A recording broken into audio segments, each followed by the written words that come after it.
नागपूरमधल्या बाजार गावातील सोलर एक्सक्लुझिव्ह कंपनीमध्ये स्फोट झालाय आणि या स्फोटामध्ये आतापर्यंत 7 जणांचा मृत्यू झालाय। सर्व कामगार असल्याचं कळतंय। आणखी हा आकडा वाढण्याची शक्यता व्यक्त करण्यात येते। सकाळी 9च्या सुमाराला या कंपनीमध्ये स्फोट झाला आणि या स्फोटाचं कारण मात्र अजूनही अस्पष्ट आहे। कंपनीतील कामगारांना बाहेर काढण्याचं कामही वेगाने सुरू आहे। मात्र आतापर्यंत जो आकडा कळतोय यामध्ये 7 जणांचा मृत्यू झालाय आणि काही जणांवर सध्या हॉस्पिटलमध्ये उपचारही सुरू आहेत। जे काही कामगार आतमध्ये अडकलेले आहेत त्यांना बाहेर काढण्याचं काम, मदत कार्य, बचाव कार्य सुरू आहे। नागपूरमध्ये हा भीषण स्फोट झालाय। सोलर एक्सक्लुझिव्ह कंपनीमध्ये स्फोट झाला आणि आता नवीन माहिती समोर येते। या स्फोटामध्ये आता 9 जणांचा मृत्यू झालेला आहे। मृतांचा आकडा वाढत चाललाय। सुरुवातीला 4 कळलेले होते मृत, आता मात्र 7 वरून 9 वर गेले। त्यामुळे मृतांचा आकडा पुढे आणखी वाढण्याची शक्यता, एक भीती व्यक्त करण्यात येते। सकाळी 9 वाजता हा भीषण स्फोट सोलर एक्सक्लुझिव्ह कंपनीमध्ये झाला आणि ही मोठी कंपनी आहे। नागपूर अमरावती रोडवर सोलर एक्सक्लुझिव्ह कंपनीमध्ये हा स्फोट झालाय। जवळपास 15 ते 20 कामगार या ठिकाणी काम करत होते। अनेक नातेवाईकांच्या प्रतिक्रिया या दरम्यान आपण पाहिल्या। नातेवाईकांचा संताप होता। कुठली माहिती त्यांच्यापर्यंत अजूनही पोहोचत नाहीये। अनेक जण या ठिकाणी पोहोचलेत। काही गावांमधून लोक आलेत। त्यांच्या गावातले लोक या एक्सक्लुझिव्ह कंपनीमध्ये काम करत होते। त्यामुळे काय नेमकी माहिती आहे पाहण्यासाठी अनेक गावकरी सुद्धा इथे आलेले आहेत। नातेवाईक सुद्धा आलेत। कंपनीला आता गराडा आहे। आमचे प्रतिनिधी अमर काणी या संपूर्ण घटनेवर लक्ष ठेवून आहेत। आपण त्यांच्याकडून सध्याची ताजी माहिती जाणून घेऊया। अमर, काय नेमकी माहिती कळतेय? 9 जणांचा मृत्यू झाल्याचं कळतंय। हा आकडा वाढत चाललेला दिसतोय। आता जी माहिती मिळाली आहे त्यात 9 जणांचा मृत्यू आहे आणि 4 ते 5 जण जखमी आहे। अनुपमा, मी थेट दृश्य दाखवतो।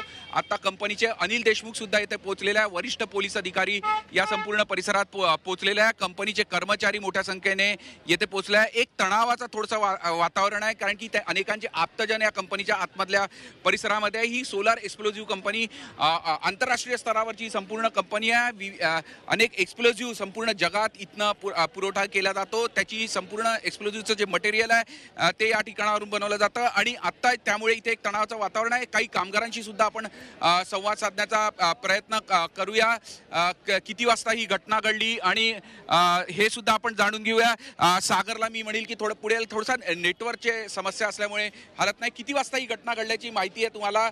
पोलीस अधिकारी इथे पोहोचलेले आहे। कर्मचारी आप्तजनांमध्ये मोठा संतापाचं वातावरण आहे। अनिल देशमुख येथे पोहोचलेले दिसत आहे। पोलिसांचा मोठा सुरक्षा यंत्रणा येथे लावलेली आहे। 9 जण आता मृत्यू झाल्याची माहिती आहे। किती वाजता ही नेमकी घटना घडली? काही जणांचे आप्तजन स्वकीय इथे अडकलेले आहे, त्यांच्याकडून सुद्धा माहिती घेऊया। आपण बघू शकतो ही संपूर्ण कंपनीचा परिसर मोठ्या प्रमाणात पोलीस बस लावण्यात आला आहे। जवान सुद्धा तैनात करण्यात आले आहे आणि हे संपूर्ण बघू शकतो। आतमध्ये पोलिसांच्या गाड्या आहे, सुरक्षा यंत्रणा संपूर्ण ठेवण्यात आलेली आहे। किती वाजता ही घटना घडली? काय 8:30 वाजताची आहे। किती लोक त्या प्लांटमध्ये, कोणत्या प्लांटमध्ये झाली आहे? काय CB2 मध्ये झाला आहे, बुस्टर 2 मध्ये झाला आहे। 2 मध्ये 15 लोकांची कॅपॅसिटी राहते तिथं। अच्छा, 13 लोक झाले आहे म्हणते। 13 लोकांची लिस्ट आहे दिली आहे। अजून बाकी लोक किती आहे हे आतापर्यंत त्यांनी सांगितलं नाही। पण एक बी व्यक्ती त्या प्लांट मधून अजून निघाला नाही। ज्याची घटना झाली आहे तो एका बी व्यक्तीला यानं रिसिव्ह केलं नाही, कोणाला काढलं नाही। पण कोणी आप्तजन? हो, आमचे पण आहे। आमची बहीण आहे इथं, काकाची मुलगी आहे। पण आम्हाला अजूनपर्यंत माहिती नाही आली का ते सेफ आहे की नाही आहे म्हणून।